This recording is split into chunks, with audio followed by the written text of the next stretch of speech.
So you're going to El Nido.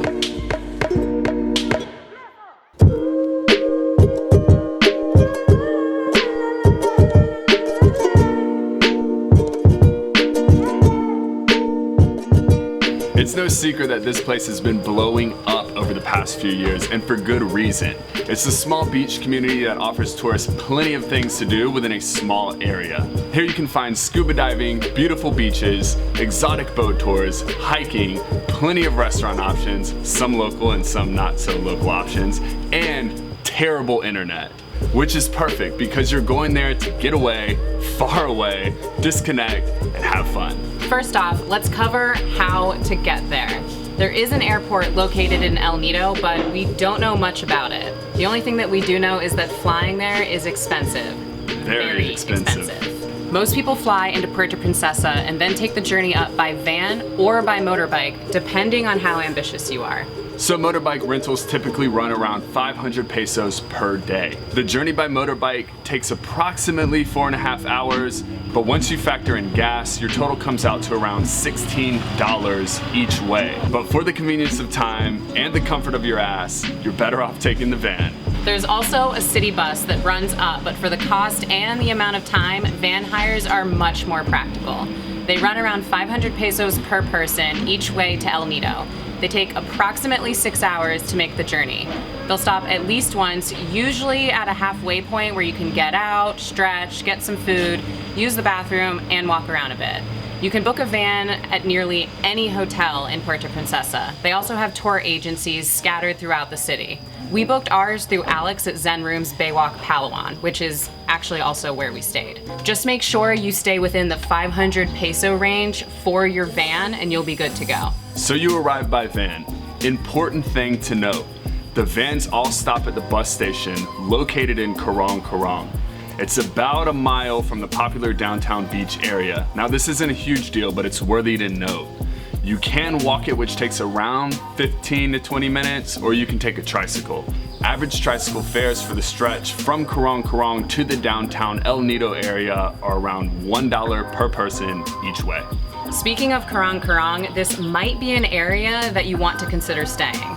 It doesn't get all of the hype that downtown does, but it's a little quieter and a little cheaper. If you're coming to party and meet people, stay in the downtown area. It's centrally located and probably more your speed. We'd recommend booking your hotel in advance. During mid to low season, you can just show up, walk the area, and find a room. We were there in the shoulder season and walk-in rates started at between 800 and 1,000 pesos per night. Standard rates for air conditioning rooms are around 1,200, and from there prices go up for more amenities. Now keep in mind we are referring to a basic private bedroom with a private bathroom, not a hostel with shared beds. In a basic room you'll get a bed or two, a nightstand, and a private bathroom at best. Don't stress though. You don't need much room-wise because you'll be spending most of your day out and about. If you're a low-maintenance traveler, you can get a better hostel for much cheaper. There are also other high-end options for hotels if that's your thing. The main vein from Karong into downtown has barbershops, dive shops, hotels, pharmacies, motorbike rentals, and so on scattered everywhere. If you forgot any of your items at home, don't worry, you will be able to find it, likely in one of the stores or pharmacies. Touching on motorbike rentals, you definitely do not necessarily need a motorbike the entire time you're in El Nido. Aside from Nakpan Beach and maybe a few day trips, you'll be spending most of your time either in the downtown area or on a boat. If you are considering renting a motorbike, make sure to go talk to Doris at June Cascasero Motorbike Rentals. We met her while price shopping the area, and not only was she able to beat out everyone else's prices, she also has that kind of mother away from home vibe that's comforting when you're traveling to a new place. Doris is your all-around go-to person for motorbike rentals, to boat tours, to transportation out of El Nido, to just about anything. So, onto the biggest question and probably the reason you're headed to El Nido. Which boat tour should you do? There are lots of options when it comes to these. They basically break down into 4 categories: option A, B, C, and D. A and C are the most popular of the 4. There are also combination tours that you can do, which are more economical and of course allow you to see more. Combination tours run around 2,000 pesos, but you can sometimes get them for less depending on the time of year. We did a combination tour A and C and had a blast. If you haven't seen that video yet, definitely go and check it out. Talk to Doris for any of these tour options. They typically leave at around 9 a.m. and will come back at around 4 to 6 p.m. They'll provide snorkels and masks, but not flippers. Lunch is also usually included. You can bring your own water, drinks, and snacks on the boat to get you through the day, but if you don't feel like it, some boats will pack the water and snacks and charge you a la carte pricing for each item. There are also private boat tours that you can do, meaning you get the entire boat to yourself. The only catch is these are drastically more expensive and lunch usually is not included. We'd only recommend doing this option if you are with a group of 4 to 8 people. Our suggestion is to talk to companies around the area to determine pricing and then walk the beach, try to find an independent boat captain that's willing to take groups out and get an idea of pricing from them as well. As with most things, you should be able to negotiate deals based on both numbers. Designate 1 to 2 days for boat tours or do a combination tour just once while you're there. That should be plenty.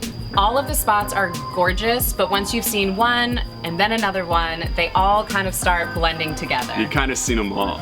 Now, once you're tapped out of all the snorkeling, there are still a few more things to do around the area. There's stand-up paddleboarding, scuba diving, waterfall options, and a hike to the El Nido canopy viewpoint. We're not really sure how much scuba options run, but here are a few companies that we found in the downtown area which you can look up. The hike to the El Nido canopy used to be free from what we understood, but due to some injury or death incidents over the past couple years, you now have to hire a guide to take you to the top. Prices are around 500 pesos per person, and the views from the top are definitely postcard worthy. Our suggestion is to rent a motorbike and head to Nakpan Beach for the day. The journey takes approximately 45 minutes each way. The roads aren't that busy heading out there, so don't worry about any crazy driving or traffic. I'd recommend leaving around 9 to 10 a.m. and aim to spend 4 to 5 hours there. They'll have beach chairs for rent, restaurants, bars, even massages available. So all you really need to do is just show up. There's an entrance fee of 50 pesos per person and the ticket is valid for 7 days. Plan on holding on to that ticket because this beach is definitely a step up from the beach in downtown El Nido. The beach in downtown is full of boats and not really ideal for swimming around. It's fine for laying out in the sun and gets the job done, but Nakpan gives you a more isolated beach feel that you've traveled so far to see. We didn't visit any of the waterfalls, but if you have the time, it could be worth checking out.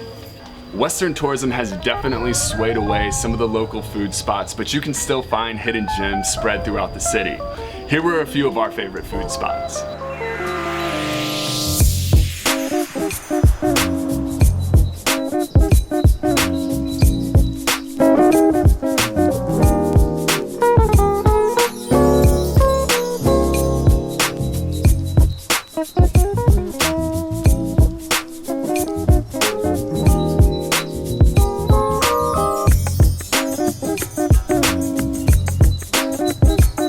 If you have access to a kitchen during your El Nido visit, we would highly recommend checking out the market in Karong. This is a great option for vegetarians and vegans as there's a large vegetable and fruit selection. Now close your eyes, vegans, because there's also a lot of meat and seafood options as well. If you're planning on doing a private boat tour, this would be a great place to pick up supplies for your lunch.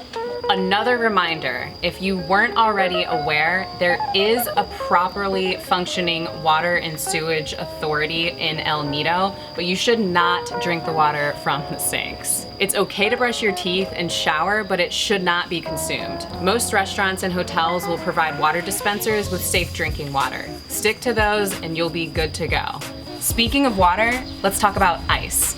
All throughout Southeast Asia, this is a very touchy subject. Unless you can guarantee 100% that it is filtered in clean water, you might want to avoid it.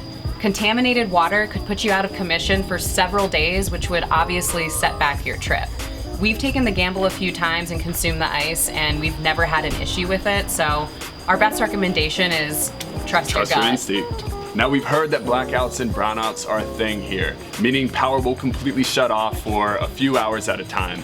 A lot of establishments counter to that are generators. We never experienced a blackout during our 5-day stay here, but if you are worried about them, just bring a power bank for your phone or devices.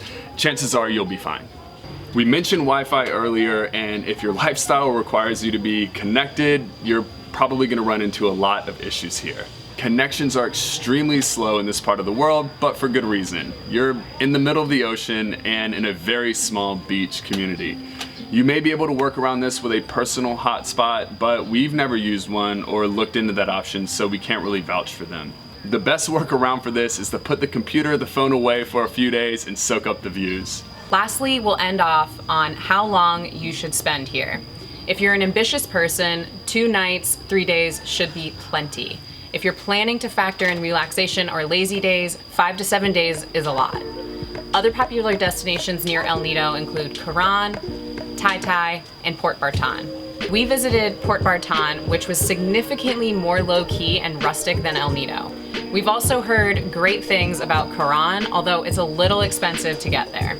We hope this guide helped answer a lot of your questions about the area, and if you found this particular video style helpful and you'd like to see more of them, definitely leave a thumbs up and let us know in the comments below where we should cover next. Make sure to subscribe for future videos and stay tuned for one of Palawan's most hidden and underrated beach towns That you've probably never heard of.